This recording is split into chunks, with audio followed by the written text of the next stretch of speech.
길을 지나다 보면 공유 자전거나 공유 킥보드가 아무렇게나 쓰러져 있는 모습을 볼 수가 있습니다.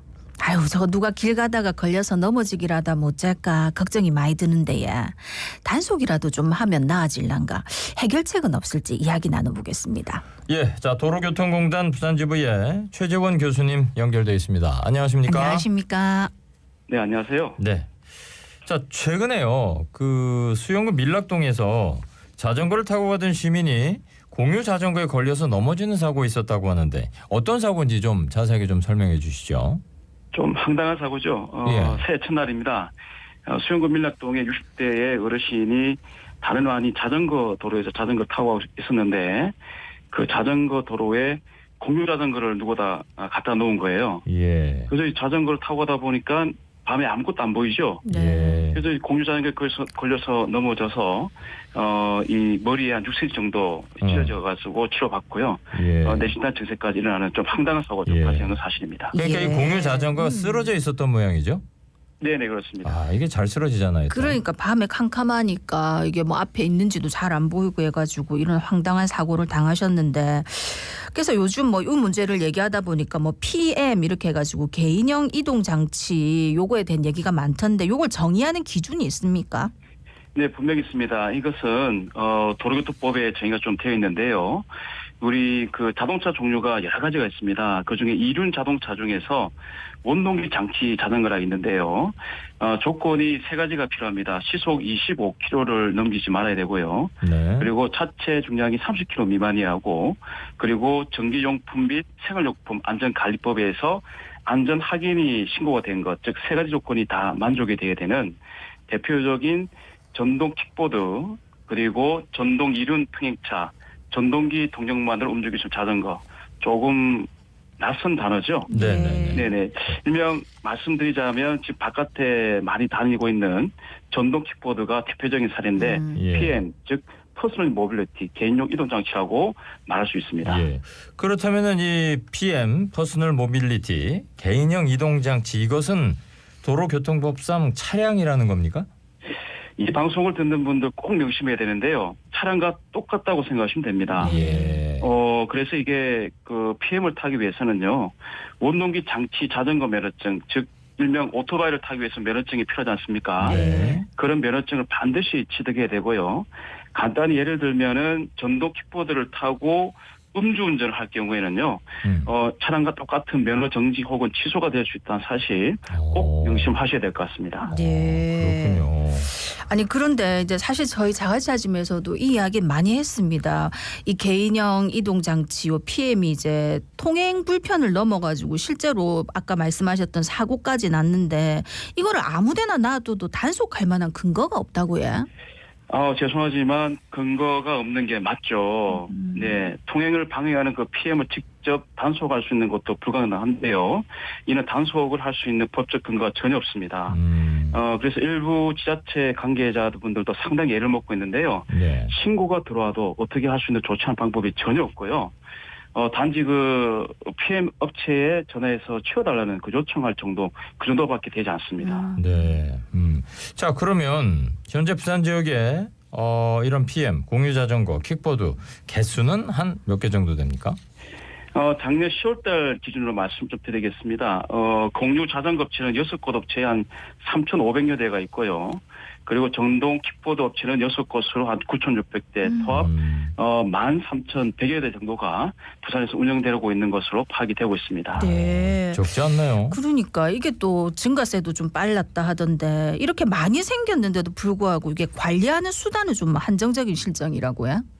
네, 맞습니다. 그래서 그 부산시는 2022년도에 금정구 그 대학교가 좀 많이 몰려 있지 않습니까? 네. 예, 거기에 이제 전동 킥보드를 댈 수 있는 거치대 조성 사업을 실시했는데요. 한 511대를 댈 수 있는 주차 공간을 마련했습니다. 그러나 그 정작 그 거치대를 반드시 공유 킥보드를 두게 하는 강제성이 없는 탓에 사업 효과는 조금 지켜봐야 될 것으로 파악이 되고 있습니다. 네. 자 이렇게 시민 불편이 계속 이어지니까 부산시가 이제 단속 근거를 만드는데 대책을 세우겠다 나섰는데 이 좀 자세하게 좀 설명을 해주시죠. 네, 그 개인용 이동수단 이용 안전 증진 조례라는 게 있는데요. 예. 이런 절차를 통해서 지금 밟고 있는 상태입니다. 예. 개정 조례 내용을 좀 살펴보면요. 피해물 무단 방치해서 보행자나 차량의 통행을 방해할 경우가 있는데 이때는 이동하고 보완할 수 있도록 하는 내용이 명시되어 있고요. 또한 그 해당 조치에 따른 소요 비용을 징수할 수 있는 규정도 추가되면서 시가 적극적인 단속이 가능해질 것으로 판단하고 있습니다. 네. 그러면 다른 지역에서는 요 개인형 이동 장치를 아무데나 놔두는 거 어떤 식으로 단속 같은 걸 하고 있습니까? 제가 여러 군데 한번 조사를 해봤는데요. 대표적으로 경기도 파주시 예를 한번 들어볼게요. 네. 작년 8월 달에 개인용 이동 장치에 대해서 개인 이동 장치를 견인할 수 있는 근거를 조례를 개정해서 발의했고요. 예. 9월 달에 이것이 이제 개정이 되었습니다. 그래서 조례 내용에 따르면은 그 견인 대상은 점자 블록과 차도 등에서 무단 방치되고 있는 PM이죠. 개인용 이동 장치를 견인할 때는 15,000원의 과태료가 부과되고요. 이에 따라서 그 파주시는 작년 12월 29일 날 한 75대의 견인과 이동 조치를 완료했습니다. 그리고 파주시와 거의 똑같은 천안에도 이런 제도가 있는데요. 많은 지자체가 이렇게 단속을 하고 있는 시점입니다. 네. 파주 같은 경우에는 그러면 지금 시행한 지 한 6개월 정도 된 것 같은데 조금 뭐 성급하긴 합니다만은 결과는 뭐 어떤 걸로 좀 보고 계십니까? 상당히 고무적이죠. 지금같이 이렇게 무단으로 방치하게 되면 조금 전에 발생했던 그런 사고가 발생하게 되는데 이것을 이렇게 견인할 수 있는 어떤 조례가 마련됨으로써 그 업체도 분명하게 이제 치워야 될 의무를 가지고 있거든요. 네. 그래서 이런 안전 사고는 많이 방지가 될 것으로 사료가 됩니다. 네. 그런 지자체를 좀 벤치마킹할 필요가 있을 것 같은데 좀 더 다듬어서 부산에는 네. 아주 적절하게 좀 했으면 좋겠습니다. 근데 이렇게 네네. 부산의 공유 모빌리티가 급증한 이유가 이제 서울시에서 2021년부터 관련 조례 만들어 가지고 불법 주차한 킥보드의 견인료하고 시간당 보관료 부과하면서부터라고요. 네, 맞습니다. 제가 조금 전에 말씀드렸다시피 한 2년 전에 우리 부산의 공유 킥보드가 한 9,600대, 한 2,000대밖에 되지 않았는데 예. 지금은 한 거의 10,000여 대, 한 5배 정도 늘어났거든요. 네. 예. 조금 전에 말씀을 금방 했듯이 서울시는 관련 조례가 있어가지고 분명히 페널티를 부과합니다. 그런데 이제 업체에서는 부산시는 그런 게 없기 때문에 요 부산 쪽으로 많이 내려왔죠. 내려오다 보니까 대중교통이 아무래도 서울시보다는 좀 촘촘하지 않죠. 예. 네. 그래서 이렇게 설치를 많이 하다 보니까 이런 일들이 좀 자주 발생하는 것 같습니다. 네. 이 공유 모빌리티 사업이 자유업이라고요. 아무나 할 수 있는 겁니까? 네, 맞습니다. 이 공유 모빌리티 사업은 그 허가나 신고가 필요 없거든요. 그래서 이게 자유업이 되다 보니까 솔직하게 정류 킥보드라든지 공유 자전거를 현황을 파악하는데 상당히 애를 겪고 있는 건 사실입니다. 예. 예. 그러다 보니까 이제 관리가 안 돼가지고 계속 이런 사고가 생기는데 요 PM 관련 법령이 좀 마련이 되면 좋겠는데 어떻게 되면 좋을까요? 네, 그 경찰 단속과 이륜차에 좀 끼워 맞추는 이 현행법이 맞는데요.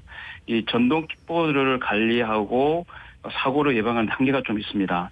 왜 그러냐면 자전거와 전동 킥보드는 차체 구조가 완전히 차량과 다르죠.